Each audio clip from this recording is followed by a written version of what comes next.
ನಮ್ಮ ಕ್ಷೇತ್ರದಲ್ಲೇ ಮೊದಲವಾಗಿ BIMS college ಏನಿದೆ ಅದರ ಸಲುವಾಗಿ ಒಂದು ಹಾಸ್ಪಿಟಲ್ ಕೇಳ್ತಾ ಇದ್ವಿ ಎಕ್ಸ್ಟ್ರಾ.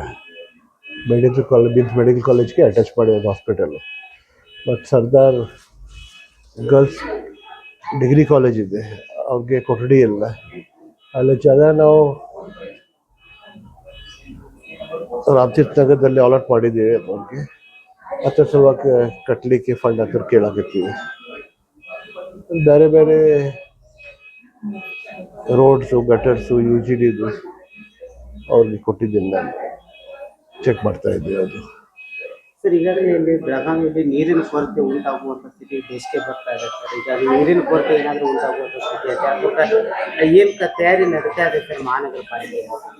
ನೀರ್ದು ಒಂದು ಪೈಪ್ಲೈನ್ ನಾವು ಕೆಪಾಸಿಟಿ ಹಿಡ್ಕಲ್ದಿಂದ ಬಸವನಕೋಲ್ಡ್ ಫಿಲ್ಟರ್ ಪ್ಲಾಂಟ್ಗೆ ಏನು ಬರ್ತಾ ಇದೆ ಅದು ಕೆಪಾಸಿಟಿ ಡಬಲ್ ಮಾಡ್ತಾ ಇದ್ದೀವಿ.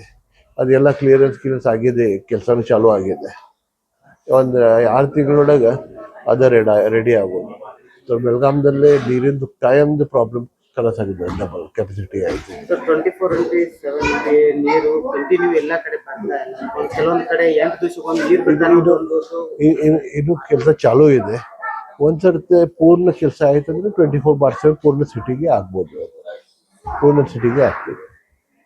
ಸರ್, ಕೇಂದ್ರ ಬಜೆಟ್ ಮಂಡನೆ ಆಗಿದೆ, ಮಿಡಲ್ ಕ್ಲಾಸಿಗೆ ಏನು ಸಿಕ್ಕಿಲ್ಲ ಅನ್ನುವಂಥದ್ದು.